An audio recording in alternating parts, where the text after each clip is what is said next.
Hi everybody. Please excuse my voice or coughing. I am kind of sick right now, but I wanted to show you my roach setup. This is just how I keep my Blaptica dubia roaches. This is a pretty large translucent sterilite bin, and I like the one that has these latches on it because I'm dealing with a ton of roaches. I've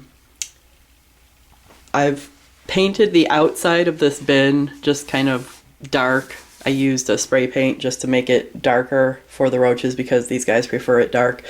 I don't think you actually have to do that, but I do recommend you get the translucent style plastic because that seems to be the smoothest, and while they can't climb, this kind of roach can't climb this smooth kind of plastic, they can climb some of the other plastics. The darker bins sometimes have a rougher feel to them. So for the lid, I cut out two kind of large aeration areas and I just hot glued some screen.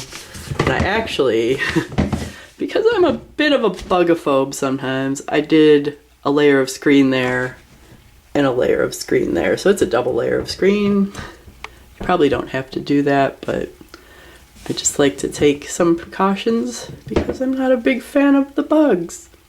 In order to breed, this species of roach does need some heat, so I'm just using a heat pad that I actually got from Walgreens.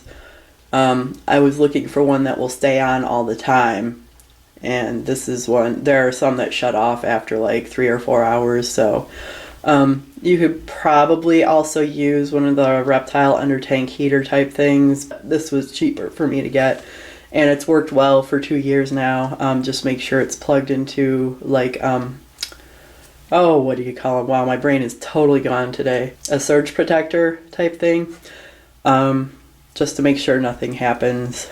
All right, looking in the bin here, I just have a lot of egg crate stacked up vertically on this side. I have a little bit of open space over here. I just like to have a little bit of open space because I like to be able to just set the food down for these guys and back away a little bit. But the vertically stacked egg crate gives them a lot of area to crawl around on. It also lets them regulate the temperatures, so if they want it warmer, they can be down on the ground area. If they want to get a little cooler, they can climb up higher.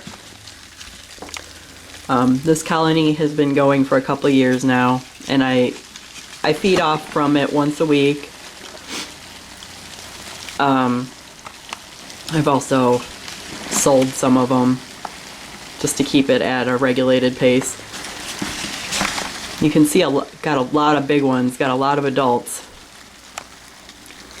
The male adults have wings.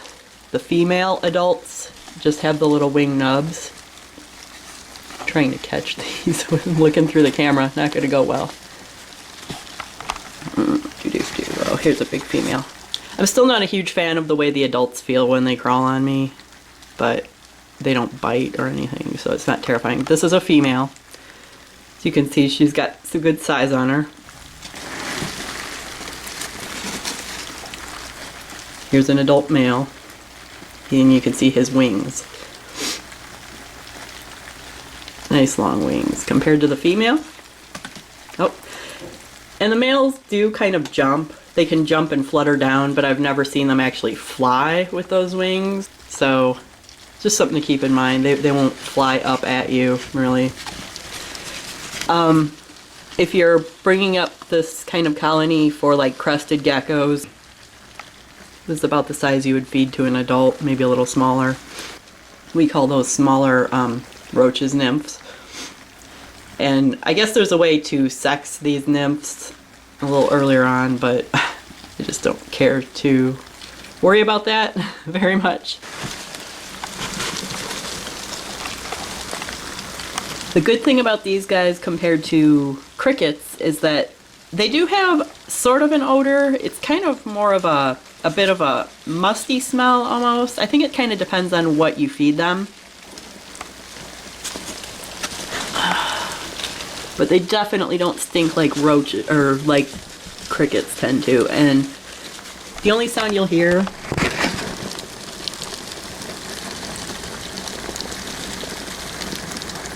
is that crawling sound. You won't hear chirp, chirp, chirp, chirp. And these babies are perfect for like your smaller geckos. Not super tiny species of geckos, obviously. But this is about as small as the baby roaches get. That's pretty little. They'll get a little bit smaller than that. Where'd you go? There you are. They're pretty tiny. And they're kind of cute as babies. I think they kind of look like roly-polies a little bit. Pill bugs, whatever you want to call them. Isopods.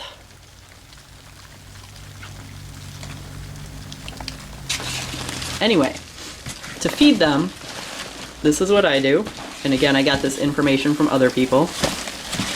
You can see some of them down there. They're cleaning out leftover crested gecko diet. That's one bonus if you have crested geckos and you're trying to have a feeder animal like roaches. These guys will actually eat the leftover crested gecko diet. That saves you some cleaning. You just put that in when you change it out, leave it in for a day, and they'll clear that out. I also like to leave a dish of, this is ground up dog food. Some people just throw regular dog food in there. I just like to grind it up because it seems like they eat it a little bit faster if you grind it up. Might just be me being crazy. I don't know. I like to grind it up because they're just little bugs. That's all. But it seems to go a lot faster if I grind it up. Some people do chicken feed as well. I just don't have a local chicken feed supplier, but I could try it out sometime. And for liquid, I mean, if you're offering the crested gecko food left over, they'll get liquid through that. Some people use those liquid roach or liquid cricket crystal type things. I think it's really expensive. I like to offer like overripe bananas I might put in here sometimes if I have bananas that have gone a little past their due date. This is what the roaches will do to oranges. If you just cut them in half and throw them on in here, they'll just drill those right out. Let me make sure I'm not throwing away any roaches when I throw this away. They'll eat all the good stuff out of the oranges. Yuck.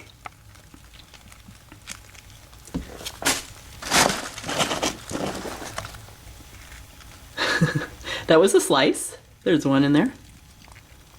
Go on out, buddy. Come on. Actually, this looks like this one was almost just born. When they're first born, when they first come out of the mother, they're like really neat white color. And this guy looks like he's just been born and his exoskeleton is starting to harden up now. So let's be careful with that guy. There we go. Anyway, this egg crate, I really recommend this. Some people just use egg cartons, but this offers a lot of height. And as the colony gets bigger, you can add more and more egg crate out this way. I just like them to be able to bunch up and find each other so they can mate sometimes. I don't want to overdo it and put too much egg crate in here. I also, once in a while, if I have extra paper towel tubes, I'll throw those in there too because they seem to like to curl up in there. And I just use these like mayo jar lids, peanut butter jar lids, to just put extra food in there. I did slice up a couple oranges, so I'll throw that in there in a minute. I've seen it said that you don't really want to have too much in the way of substrate because it gets to be a pain in the butt to remove the babies when you want to feed them off and everything. So, but it is recommended that you leave some of the frass or roach poop on the bottom. Isn't that delightful? The roach poop apparently gives the babies something to eat. Yuck. It also gives them a safe place to hide because they might not feel as safe in the egg carton. So I do leave some of the frass on the bottom. And probably once a month I like to clean it out a little bit. I don't like to leave too much frass in there. And you'll also get some die-offs, some dead roaches. And it's kind of a pain in the rear end to have to scoop up to pick out dead roaches like one at a time. So what I did was go to the dollar store and I got a cat sand scoop, and I will just kind of scoop up through the frass. And generally the live roaches will crawl on out. They're like, get me out of here. But the dead roaches will still be in the scoop and you can throw those away. So that makes it really easy. Yeah, see, I threw some bigger dog kibble in there and they don't really seem to eat it very much if it's in chunk form. At least my roaches don't. They might be weird roaches, I don't know. So I like to blend it up and they'll eat that dried powdery stuff really fast. So yeah, you'll get dead roaches as they get old and die. So you'll want to clean those out. Sometimes it's kind of gross because the living roaches might hide in the carcass of the dead roach. They are roaches. They do roachy things. So just be aware of that. If you're throwing away the carcasses, kind of give them a once over. Make sure that there's no living critters hanging out in there. We don't really want that stuff to go into landfills because these guys could start breeding where there's warm weather, so we don't want that to happen. They pretty much eat anything you want to give them. I wouldn't recommend throwing meat in here, any kind of meat. They do well with a lot of different kinds of fruits especially. And I find it's better, especially in the summertime when you might get fruit gnats, stuff like that. You want to make sure you put in enough food that they can eat, the roaches can eat quickly, because if you put fruit in here in the summer, you might start getting fruit gnats. But yeah, you can just see them, they're decent, all different kinds, sizes and stuff, and I've got lots of females right now, so I actually might need to start separating this colony out, make a second one.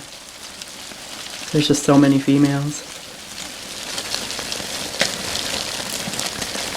But I mean, they're kind of interesting, and sometimes I'll just sit and watch them and watch what they do. I try not to get too attached though, because we know where they're going. Gecko bellies.